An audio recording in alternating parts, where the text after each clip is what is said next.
I'm Chase Walker, and I'm Abraham Lincoln. I'm Della Falk, and I'm Mary Todd Lincoln. I'm JC Hardiman, and I'm the announcer and filmer. I'm Maddie Grace Hutchison, and I am the moderator and John Wilkes Booth. Today we're talking about the Lincoln victory of 1860. I hope you enjoy. The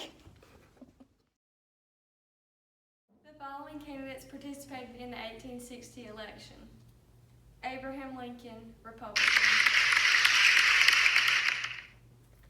John C. Breckinridge, Southern Democratic;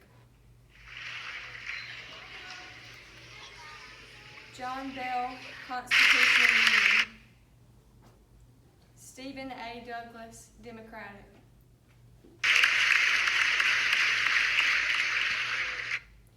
Abraham Lincoln won this election, and we will invite him up to give his speech. Thank you.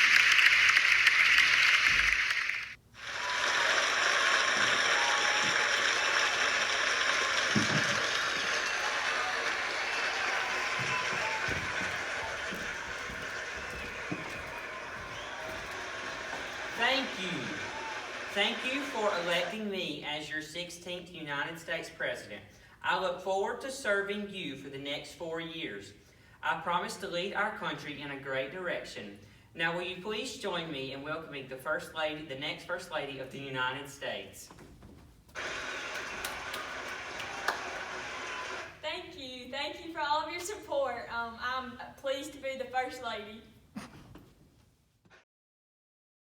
I present to you President Abraham Lincoln with his address at Gettysburg. Thank you.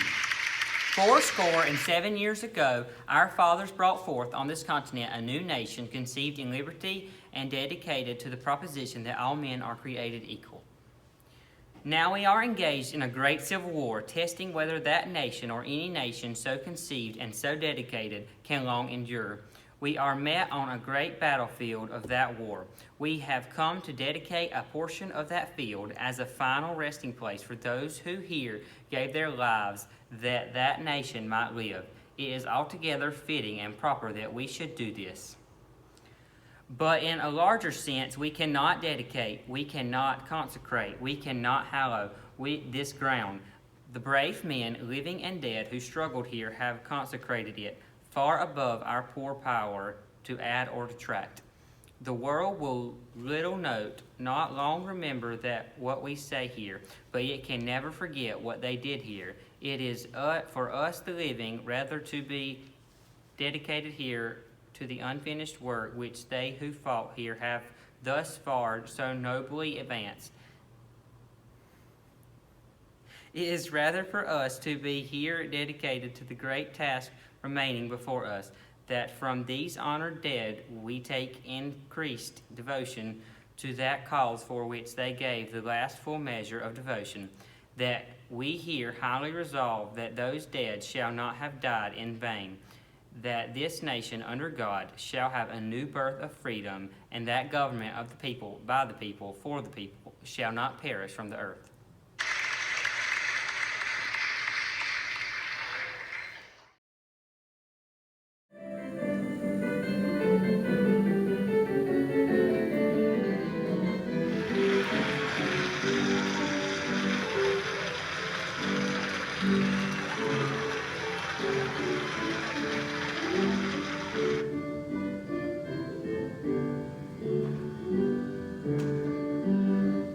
Shortly after 10 p.m. on April 14, 1865, actor John Wilkes Booth entered the presidential box at Ford's Theater in Washington, D.C.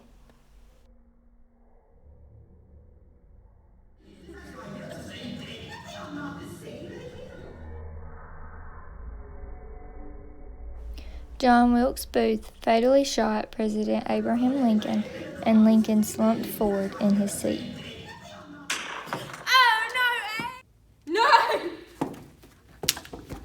Booth leapt onto the stage and escaped through the back door.